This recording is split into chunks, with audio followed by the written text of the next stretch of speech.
What is the source of this big massive matter, the human body?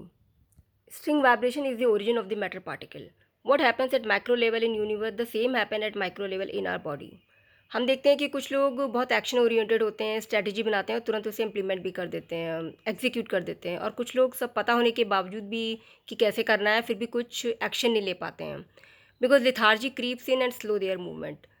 Movement केवल यजु रश्मियों में ही होता है, और रश्मि से हाँ मेरा मतलब स्ट्रिंग वाइब्रेशन से है।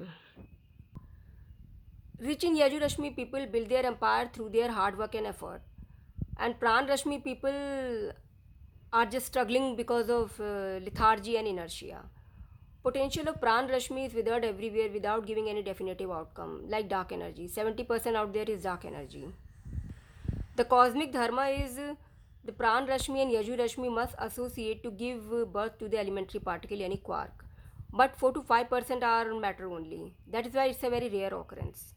बिकॉज एक्शन का मतलब यहाँ innovation out beyond the limit, going beyond the limit and out of the box solution से है, ऐसा रिपीटेटिव मैकेनिकल टास्क से नहीं।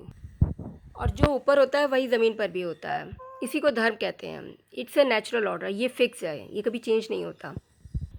पूरा कॉस्मॉस इसी तरह से चलता है। प्राण रश्मि एंड यजु रश्मि must associate to give birth to life, and it is determined by your karma. When your Pran Rashmi and Yaju Rashmi would associate with their counterpart. This theory applies to people who are at last footstep to resolve their karmic debt. And the irony is it's your karma only who decide when you will be free. In Interstellar, the Cooper was trapped in Tesseract in karmic pattern, and his daughter, his present action, which was representing his present action, would make him free from Tesseract. Don't know, the maker of the film would have been aware of this karmic concept, but the truth is only one, and how you reach there, it doesn't matter.